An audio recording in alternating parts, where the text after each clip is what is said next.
Olá, estamos iniciando o terceiro capítulo sobre o santuário.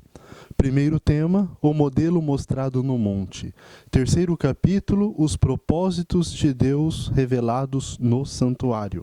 Por que Deus pediu para o povo construir um santuário? Vemos a resposta em Êxodo 25:8.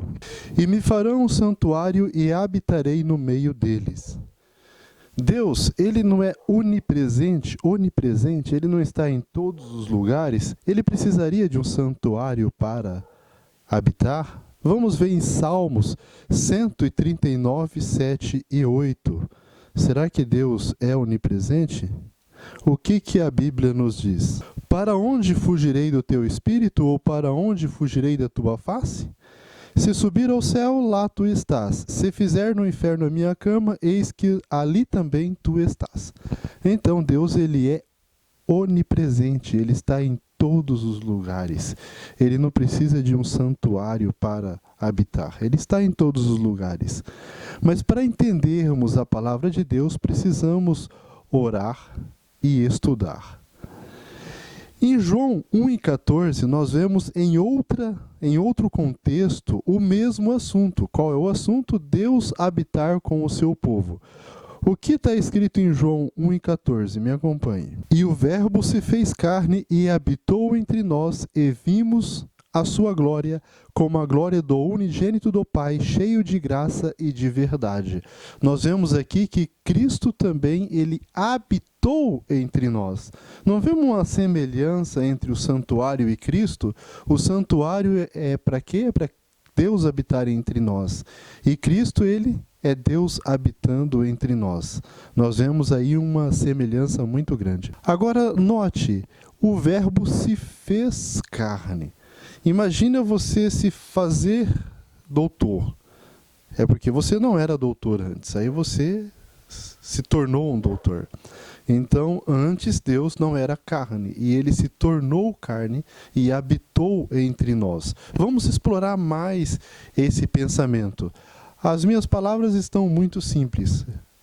Tente entender. Imagine que você tem um aquário, e ali naquele aquário você cria os peixes, você alimenta os peixes, e os peixes, quando olham para você, eles fogem, vê aquela coisa grande, você não tem nenhuma afinidade com eles, mas você gosta dos seus peixes, e você gostaria de se comunicar com eles, você ama eles.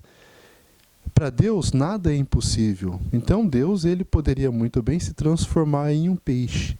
Qual seria a melhor forma de você se comunicar se transformando em um peixe? Nós, seres humanos, logicamente não conseguimos isso. Só que Deus, ele conseguiu. Ele se transformou em ser humano. E ele falou a nossa linguagem e viveu conosco. No santuário, nós temos 3 compartimentos: o pátio, o santo e o santíssimo. E olha o que Cristo diz: eu sou o caminho, a verdade e a vida. Ninguém vem ao Pai senão por mim. O santuário foi feito para Deus habitar entre seu povo. Cristo é o quê? É Deus habitando em seu povo. Vemos aí outra semelhança. O caminho do céu é revelado através do santuário, como vemos nos estudos anteriores. E Cristo, ele é o caminho. O verdadeiro evangelho nós encontramos no santuário, e Cristo é a verdade. A restauração para a vida eterna nós encontramos no santuário, e Cristo é a vida, o caminho, a verdade e a vida. Como era feito a cerimônia de restauração do ser humano no Antigo Testamento? Me acompanhe em Levítico 6, 1 a 7. Tem outro estudo falando sobre arrependimento. É muito interessante estudarem ele e acompanhar também lá no canal do YouTube. Mas vamos aqui em Levítico 6, 1 a 7. Falou mais o Senhor a Moisés, dizendo: quando alguma pessoa pecar e transgredir contra o Senhor, aí tem tudo que ele pode ter cometido, né? Vamos pular um pouco à frente. Quando uma pessoa ela se arrepende, a característica de um verdadeiro arrependimento era restituir aquilo. Imagina uma pessoa, né, tem medo das consequências e agora diz: estou arrependido. Isso não é arrependimento. Arrependimento não é normal do ser humano, é Deus habitando conosco. Então, quando Deus habita, ele nos leva ao arrependimento. Quando uma pessoa ela recebeu ali o dom do arrependimento de Deus, aí ela levava perante o sacerdote um cordeiro. Esse cordeiro significava Cristo. Me acompanhe no verso 6. E a sua expiação trará ao Senhor um carneiro sem defeito do rebanho, conforme a sua estimação, para expiação e culpa trará o sacerdote. E o sacerdote fará expiação por ela diante do Senhor, e será perdoado qualquer das coisas que fez, tornando-se culpado. Então, através ali daquela cerimônia, era feito o perdão dos pecados ali, era uma cerimônia simbolizando o perdão dos pecados. E como isso ocorre hoje? Me acompanhe em João 3, 5 a 6. Jesus falando com Nicodemos e diz: na verdade te digo que aquele que não nascer da água e do Espírito não pode entrar no reino de Deus. O que é nascido da carne é carne, o que é nascido do Espírito é Espírito. Aqui Cristo está se referindo à cerimônia batismal, ao batismo. Não a cerimônia, ele estava se referindo ao batismo. Existe uma diferença entre cerimônia e batismo, o batismo do Espírito Santo. Todos nós nascemos da carne. Nós nascemos do Espírito quando somos batizados pelo Espírito Santo. Quando somos batizados, pode não ser, provavelmente não é, no mesmo dia que você realiza a cerimônia do batismo. O pastor, muitos aí faz com o padre, A cerimônia do batismo não é o batismo em si, é só uma demonstração, é uma cerimônia. O batismo é um ato pessoal entre você e Deus. Então, através dessa cerimônia, que simboliza o verdadeiro arrependimento e o batismo, nos lavar do pecado e nos tornar nova criatura, agora nascer da água e do Espírito, perdão pelos pecados e mudança de vida. Misael, o que seria nascer do Espírito? Uma pessoa que anda de acordo com o Espírito, ela nega-se a si mesmo, toma a cruz de Cristo e siga. Ela não faz mais as suas vontades, ela domina as suas vontades. Vemos isso em Romanos 8:1. Como é viver de acordo com o Espírito? Portanto, agora nenhuma condenação há para os que estão em Cristo Jesus, que não anda segundo a carne, mas segundo o Espírito. Ele não anda mais sendo dominado pelos desejos da carne, mas ele anda de acordo à vontade de Deus. Essa vontade para nós é uma luta constante. Adão e Eva, ele não tinha essa luta. Por quê? Porque eles tinham uma natureza não caída. Depois que o ser humano tornou participante da natureza caída, conhecedores do bem e do mal, agora para andarmos de acordo com o Espírito, devemos negar os nossos desejos que pendem para a nossa destruição. Então, uma nova criatura que anda com Cristo, ela não anda fazendo o que dá na cabeça ou o que dá na telha. Ela anda fazendo aquilo que é correto. Ela obedece um claro assim diz o Senhor, e não só uma doutrina por conveniência ou um estilo de vida que lhe agrada, mas que com certeza irá lhe destruir. O que nos separa de Deus? Vemos em Isaías 59:2: mas as vossas iniquidades fazem separação entre vós e o vosso Deus, e os vossos pecados encobrem o seu rosto de vós para que não vos ouça. Os nossos pecados nos separa de nós e Deus. E como Deus age com o pecador? Nós vemos em Romanos 1:18, porque do céu se manifestou a ira de Deus sobre toda a impiedade e injustiça dos homens que detêm a verdade em injustiça. Então, Deus, ele age com o pecador com ira. E como é essa atitude de ira de Deus? Nós vemos em Hebreus 12:29, porque o nosso Deus é fogo consumidor. Então, quando Deus ele se depara com o pecador, e ele está em todas as partes, ele consome o pecado. E por que nós não somos consumidos, Será que isso é verdade? Será que Deus é fogo consumidor e consome? Me acompanhe em Levíticos 10:1-2. Ali tem a história de Nadab e Abiú. Nadab e Abiú foram consumidos porque se depararam ali com Deus fazendo coisa indevida. E os filhos de Arão, Nadab e Abiú, tomaram cada um seu incensário e puseram nele fogo, e colocaram incenso sobre ele, e ofereceram fogo estranho perante o Senhor, o que não lhes ordenara. Então saiu fogo do céu e consumiu. e morreram ali perante o Senhor. Agora, sabendo que Deus é fogo consumidor e destrói toda maldade, toda injustiça, por que nós não somos destruídos?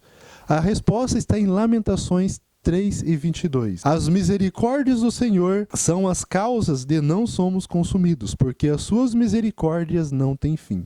Porque Deus é misericordioso, as suas misericórdias, por isso nós não somos consumidos. Como é manifestado a misericórdia de Deus através da raça humana? Em 1 Timóteo 2:5, porque há um só Deus e um só mediador entre Deus e os homens, Cristo o homem. Então, Cristo é o mediador. Ele está fazendo essa intermediação. Nós confirmamos isso em 2 Coríntios 5:19. Isto é, Deus estava em Cristo reconciliando consigo o mundo, não lhes imputando os seus pecados. E opôs em nós a palavra de reconciliação. Então, através de Cristo, através do santuário, Deus está reconciliando nós com o mundo. Sabe aquele pai que fala, o filho não entendeu ainda, vamos explicar, vamos entender, vamos procurar entender, mudar de vida. Eu não consigo, eu sou fraco. Vamos andar em comunhão com a videira verdadeira que é Cristo. E aí Ele nos dá toda essa oportunidade de tornar nova criatura, de viver uma nova vida. Então, através de Cristo, Deus está reconciliando consigo o mundo. Nós vemos que eram 3 no santuário, pátio, santo e santíssimo. Deus, ele é o cordeiro, ele é a oferta, ele é o pagamento pelos nossos pecados, é ali a nova oportunidade. Ele também é a segunda, é o nosso advogado. Ele nos defende. E ele, no final, vai ser o nosso juiz. Eu vou convidar vocês a meditar numa história que ocorreu no passado, uma cidade pequena dos Estados Unidos. O que acontece? Um homem tinha muitos bens e ele praticava alguns delitos. E ele pagava o melhor advogado da cidade, o melhor advogado da região, e esse advogado sempre o defendia. E certa ocasião, após ele cometer um delito, como de costume, ele chegou para conversar com esse advogado. Esse advogado falou para ele, respondeu, eu não vou poder mais te defender. Ele falou, mas por quê? Eu fui promovido a juiz e agora você será condenado. Eu conheço muito bem o seu caso. Meu amigo, Deus, ele está hoje batendo a porta do seu coração. Pode ser através de mim, pode ser através de você, e Deus sabe como Ele está fazendo isso, mas nós devemos decidir uma mudança hoje. Amanhã pode ser muito tarde. A qualquer momento, Cristo passará a ser não mais advogado, a ser o nosso juiz. Então, esse momento de reconciliação, ele irá acabar. Hoje nós estamos vivendo momentos de graça.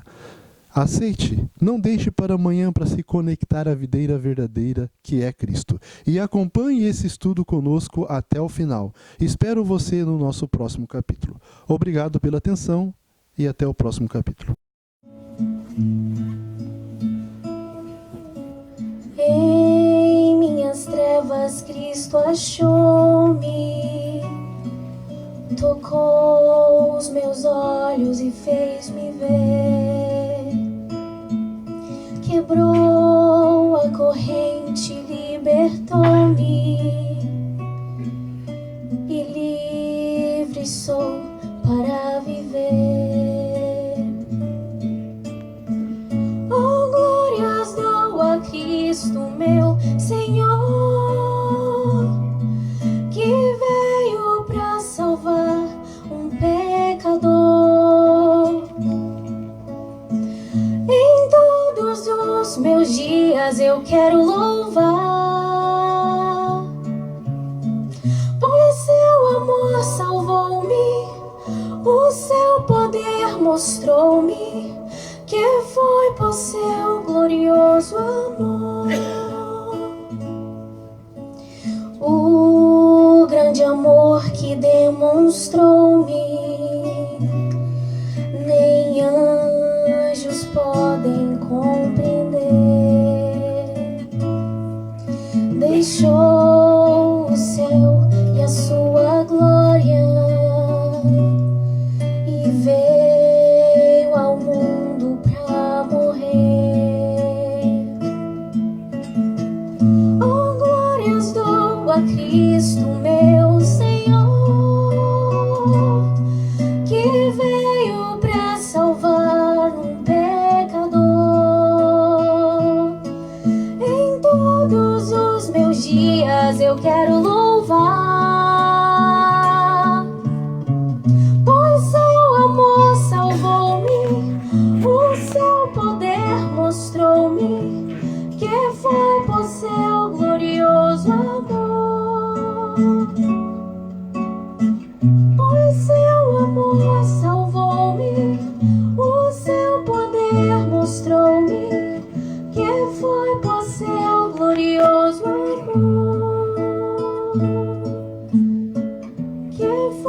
seu glorioso amor.